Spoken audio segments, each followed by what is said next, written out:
Have you ever felt overwhelmed by the chaos of daily life? Okay, or perhaps right now, are you feeling a little bit overwhelmed and looking for solutions?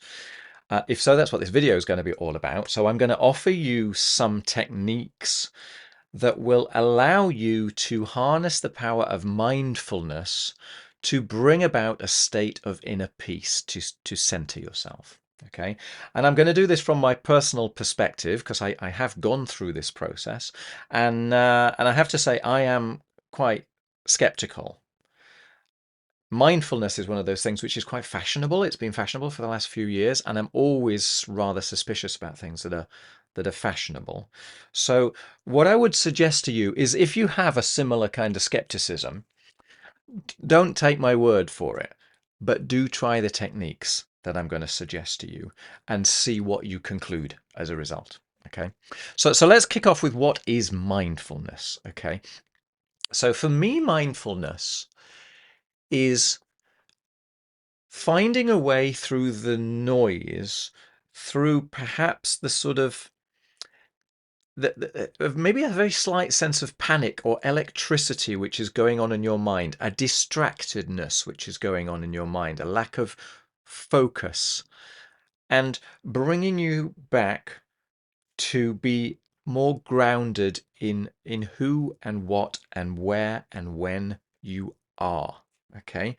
When people get caught up in a sense of overwhelm, which leads to anxiety or stress or panic or fear, we trigger this fight, flight, freeze response, and we go into, well, firefighting mode, emergency mode. And so the idea of being composed is very, very hard because you're trying to run away from some implicit perceived danger. What mindfulness is doing is giving you a way to draw yourself away from that fear point and focus on something else, and then notice what you notice. And so bring about a state of calmer serenity, let's say.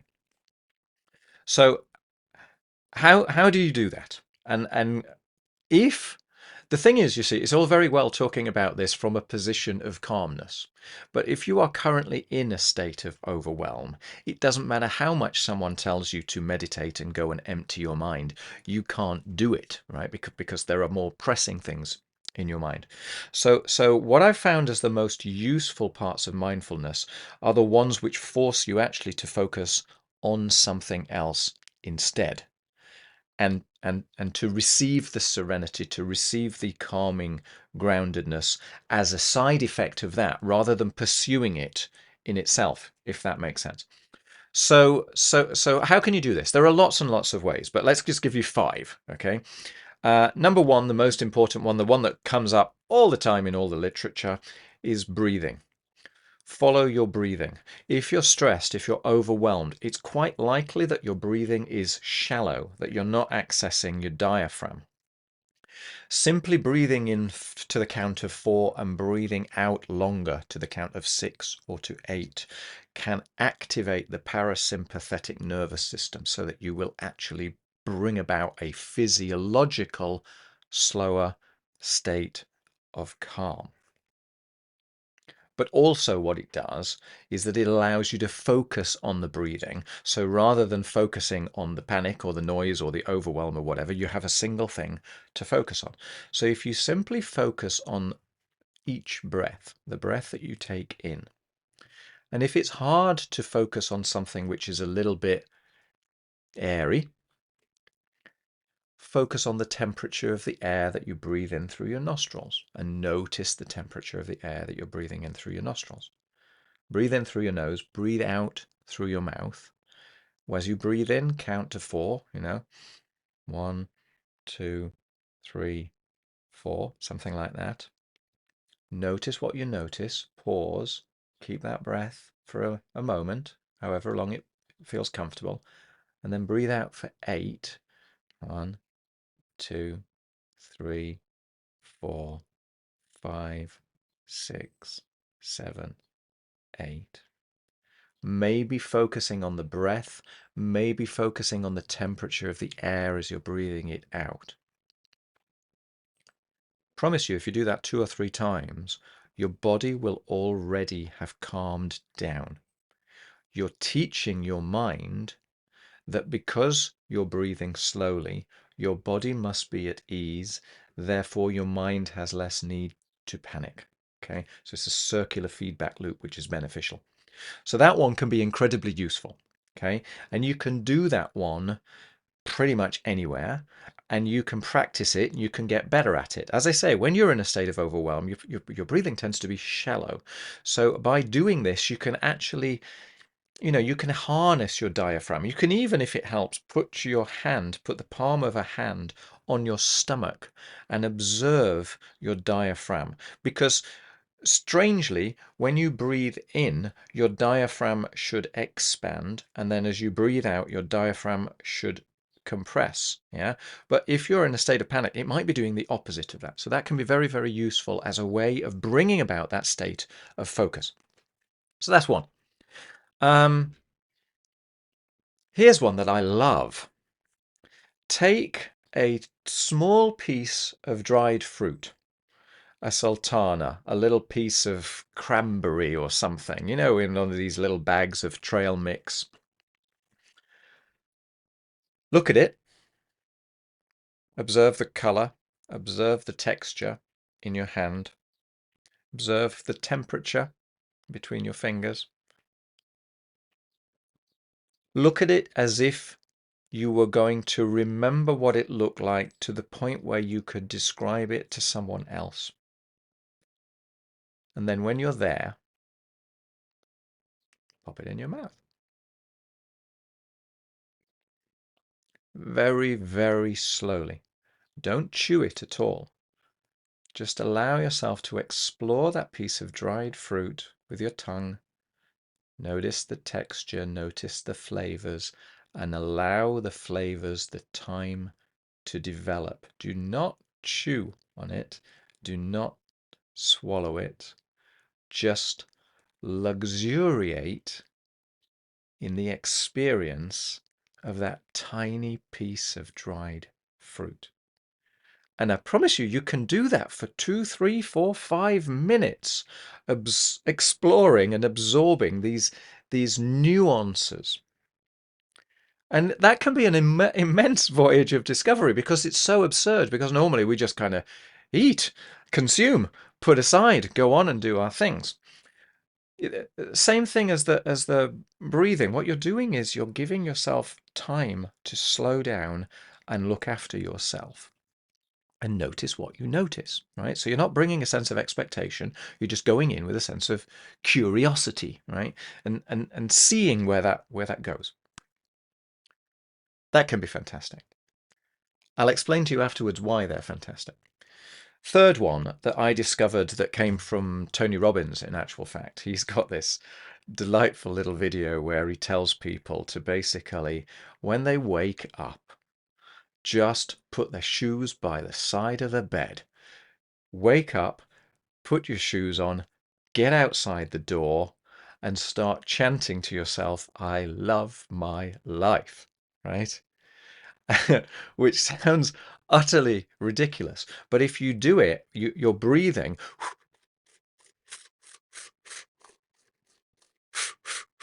And then you're building into it, I love my life, right?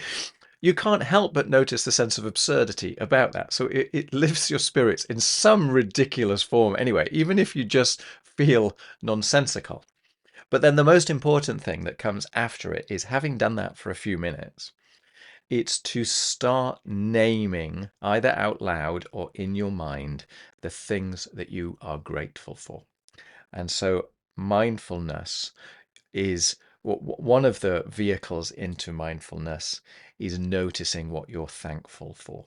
And no matter how tough your life is, there are always things to be thankful for, people that the sunlight, the blue sky, the birds in the trees, the activity in the city, the fascinating features of other people's face, some kind gesture that someone did to you at some time in the past. There are always things that you can be grateful for. And when you start to notice them, when you start to look for them and to express them, you'll actually notice there are more and more things, no matter your current state, that you can be grateful for. Doing so expands your story beyond its current kind of block. Doing so tends to expand your forehead. You tend to reduce the stress which is trapped inside your physiology, and you tend to open up. Your heart feels more open. Your mind feels more open. You feel more connected with whatever you may choose that to be, the environment, the universe, other people, the breath in the air, whatever it may be, but you're expanding yourself outside of your kind of trapped state of panic. So it also affects your physiology, calms you down, brings a sense of serenity. Okay. Number 4, and this one I love too. And this might be a little bit uncomfortable, but I heartily recommend it. Give yourself 5 or 10 minutes to just look in the mirror. Look at yourself in the mirror. Find a moment when there's nobody around and just stand or sit in front of the mirror and look at yourself. Look at yourself in the eyes. Don't say a word. And just keep looking at yourself in the eyes. And keep looking at yourself in the eyes.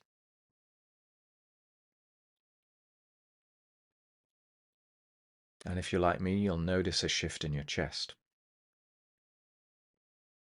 which transfers down to your stomach. And you might even want to shed a tear, because it's an extraordinary experience to look yourself in the eyes. And after a minute or two of doing it, you'll start to notice the features of your face. You'll start to move away and notice your cheeks and your jaw and your mouth and the position of your eyes and your hairline and the tenderness in the face or the tension in the face. And the more you look at it, the more comfortable it starts to feel, the more it starts to feel like you, let's say. That can be a tremendous way of looking after yourself and bringing about a state of self-acceptance. Not only self-awareness, but forgiveness, right? People tend to expect a massive amount of themselves, and they tend to overestimate the amount that they can achieve in a very short space of time and underestimate the amount that they can achieve in a long space of time. Doing this allows you to forgive yourself. It allows you to be a member of the human race. It allows you to make mistakes.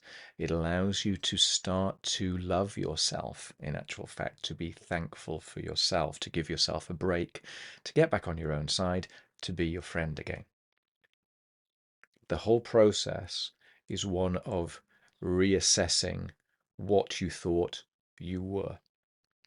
And I leave that at that, in actual fact, because your conclusions are going to be your conclusions, not mine. And that can be tremendously moving. Another one that personally I love, because if you've watched any of my videos, you'll know that I am into hypnosis. So one that I find as a very, very useful vehicle into hypnosis, but it doesn't need to be, it can just be a mindfulness technique, is basically you use your 2 index fingers, your 2 first fingers, and you put them out. So they're going to be down at my belly button level, but you put them out facing forwards, pointing forwards. Okay, so for me, they're down here. And they're about that far apart, okay, about 10 centimeters apart. I guess that must be about 4 inches, something like that, if you're into inches. Forgive me if I'm wrong on that. I don't think in inches. So these 2 fingers, they're horizontal, kind of parallel with the ground, and your fingertips are pointing forwards. Both index fingers are pointing forwards. And all you need to do is focus on both of them, which sounds absurd because they're far apart. And so you end up looking between the two of them, and with your peripheral vision, you kind of see both of them. And what I want you to do, so you start by focusing on all of the finger. And as you do so, if that finger is pointing with about the pressure that you might use to turn the switch of a light switch on, then you might notice a tingling sensation around the finger, or you might notice your pulse in the fingertip, but you're going to notice something. And you see, as I do that, I'm already taking in a deep breath and feeling a sense of groundedness, because it takes time to look at both fingers at the same time and to notice your internal experience. Because as soon as you start to notice your pulse in the fingertips, well, then you're having a bodily experience. You're noticing your feelings. And then when you're ready, rather than placing your attention on your fingertips, just place your attention a couple of centimeters in front of both fingertips.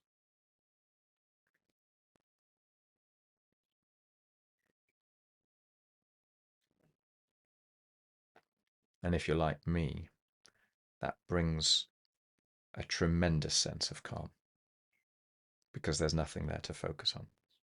And so you've brought your focus to one thing in particular, you've forgotten about everything else, and then you let go of that one thing in particular.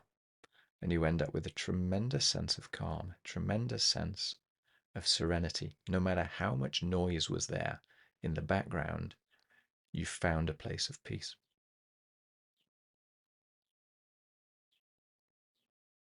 And you can follow that place of peace. You can scan your body when you're there. You can notice which part of your body is then the most calm, the most peaceful, because there's always a place inside your body which is most peaceful. There's a lot of ways that you can do it, but the point is, having done any of those, you have led yourself to a point where the chatter, the panic, the noise, the electricity in your mind has calmed down, and you can then observe what you observe. So rather than being caught up in the overwhelm and nonsense and noise of now, you're grounding yourself. You're bringing yourself back to a state of what it is to be you, what it is to be a human being, what it is to have feelings, to notice those feelings, to become more deeply connected with yourself, to relate to yourself rather than judge yourself, as a simple example.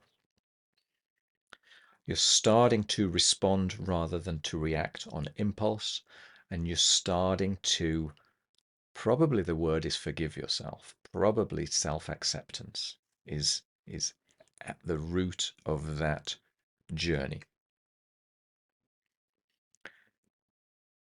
So any of those techniques actually are transformative, because they bring about very rapidly, because as soon as you start to practice these, you can notice how quick they can become. They bring about a calmer, more centered you almost immediately. This is the sort of thing you can do on a 5-minute bus journey, right? It's incredible. You might find yourself wanting to have a dialogue with yourself whilst going through this process. If so, just be kind. Just be kind with yourself. I'm sorry. Please forgive me. I didn't know. Thank you. Go back to the gratitude. Look out at the world. I love you. Look at your feelings. I love you. Look at your fellow man. I love you. You can even take away the I and the you. Love. It's incredibly grounding, incredibly connecting, and you bring about a sense of pure relationship with yourself. So rather than being a brain transported by a body, you're an organism. You are a complete organism. And that is where your core is. That is where your anchor is. When you discover that, you don't get swayed in the wind by all the noise which comes along. You can relate to yourself. Even speaking of this, brings up an amazing sensation inside of myself. So I hope some of that is useful. Okay, these are techniques, right? Now, to go back to what I said at the beginning, mindfulness is not the end game, because anxiety or stress or overwhelm are not the problem. Okay, they are the manifestation of the problem. They're the symptom which comes out. So you might think that you need to fix your anxiety. You might think that you need to fix this sense of overwhelm, but they're a result of something deeper. So the reason why mindfulness works, the reason why it's the beginning and not the end, is because once you have grounded yourself, once you have quietened the panic, the anxiety, the chatter, once you feel more like you, if you can utilize that and you know that you have that on demand, then you can feel a sense of self-assuredness, yeah, a sense of self-trust. You can begin to trust yourself. You can begin to trust your feelings because you know that you can harness these techniques to bring yourself back to core when need be. It's only at that point that you feel safe enough to start examining your demons, okay? To start examining the catastrophes, the fears which are behind, to start to take responsibility rather than to react on impulse to the first fear which shouts loudest. So it's a tremendous vehicle to get you to the point where something like personal development, self-awareness, self-exploration is actually possible. So it's the beginning of the journey, is what I'm saying. I heartily recommend you to try out these techniques. They are fantastic. They are the thin end of the wedge. They begin to open you up. And the thing is, a mind expanded cannot snap back. So once you have these techniques, they're there for life. Okay. After that, Lord knows what you start to explore later, because suddenly you're in a state where you're able to sit with yourself. So you can start reading books and absorbing them and enjoying them and learning from them because your mind's not going ta ta ta ta ta ta ta ta ta anymore. Or, for me personally, I started to discover things like coaching and hypnotherapy. Mind blowing. But further down the line, okay, first thing on the line is getting to mindfulness. If you really, really enjoy that, expand it to the point of meditation, okay? So when you found that place of quiet, when you focused on one thing so particularly, let it go. And then just sit there with yourself with nothing and notice what you notice, in the full knowledge that sometimes thoughts are going to come through your mind. But when they do, it's just like, okay, fair enough. And you pat them away and go back where you were. Yeah. End result is you're a better friend to yourself. End result is you feel secure inside your skin. End result is you trust yourself. End result is the world starts to become amazing again. You start to feel connected with things again. You feel safer. You feel more composed. You feel less scared or angry or frustrated. You understand that not only are you going through stuff, but that everybody else is going through stuff. And so there is a sense of context to the way that you are thinking, the way that other people are thinking, the way the world starts to rotate and evolve. There's less need to be right. There's less need to be understood because you understand yourself. There's less need to push against the system. Can you imagine all this comes from a technique which is a couple of minutes long? Thank you very much for watching. I'll leave it at that. If that is of interest, subscribe to my other videos. Some of them are far longer, but they're all focused around ways to help you become a better friend to yourself. Okay. If some of these work better than others, then let me know in the comments down below. If you have experiences that I haven't actually even touched upon, let me know, right? I don't like to do this as a one-way stream. I love to do this as a two-way conversation. So please get in touch. If you don't feel comfortable writing things on YouTube, send me an email. You know, there's after the video, there's my website, or you can probably find it in the bio of my kind of generalization of my page, and write me an email. Or even better still, if there's something in particular that you're looking for, set up a conversation with me. I do 20-minute clarity consultation chats for absolutely free with anybody, and who knows, it might change your life if I'm doing a good job. All right, thanks for watching. Enjoy. Go check out my other videos. Take care. Bye.